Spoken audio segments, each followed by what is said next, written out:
ഗീതാ ഗോവിന്ദം നമ്മുടെ അമ്മയും മകനും അങ്ങനെ ഒന്നിക്കാൻ പോകുകയാണ് കൂട്ടുകാരെ.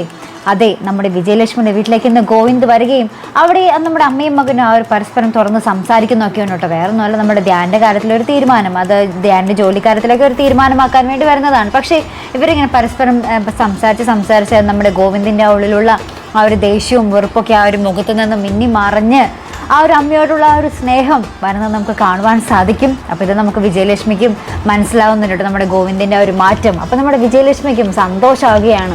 ലാസ്റ്റ് നമ്മുടെ ഗീതുവിൻ്റെ അടുത്ത് ഇപ്പോൾ നമ്മുടെ ഗോവിന്ദ് കുറേ കാര്യങ്ങൾക്കായിട്ട് ഇപ്പോൾ കടപ്പെട്ടിരിക്കുന്നത്. ഇപ്പോൾ അമ്മയെ കൂടി തിരികെ കിട്ടുവാണെങ്കിൽ നമ്മുടെ ഗോവിന്ദിന് എന്ത് രസമായിരിക്കുമല്ലേ, നമ്മുടെ വിജയലക്ഷ്മി, രഞ്ജുവും ഗീതുവും ഗോവിന്ദും കൂടി ഒരുമിച്ചുള്ള ഒരു ജീവിതം. നമ്മുടെ രാധികാമ്മയുടെ ചതി എത്രയും പെട്ടെന്ന് കട്ട തെളിവുകളോട് കൂടി തന്നെ നമ്മുടെ ഗീതുവിന് ഗോവിന്ദിൻ്റെ മുന്നിൽ പൊളിക്കാൻ സാധിക്കട്ടെ അല്ലേ. എന്തായാലും നമ്മുടെ രാധികാമ്മയുടെ ഒരു കള്ളത്തരങ്ങൾ നമ്മുടെ ഗീതുവിന് തെളിവുകൾ സഹിതം നമ്മുടെ ഗോവിന്ദിൻ്റെ മുമ്പിൽ വെട്ടി തുറന്ന് കാണിക്കാൻ സാധിക്കട്ടെ. അപ്പോൾ അതിനൊക്കെയായിട്ട് നമുക്ക് കാത്തിരിക്കാം. അപ്പോൾ ഇതുപോലുള്ള പ്രൊമോ റിവ്യൂസിനും എപ്പിസോഡ് റിവ്യൂസിനും ഒക്കെ നിങ്ങൾ മറക്കാതെ ചാനൽ സബ്സ്ക്രൈബ് ചെയ്യുക. അടുത്തൊരു വീഡിയോ വരുന്നത് വരയ്ക്കും ഗുഡ് ബൈ.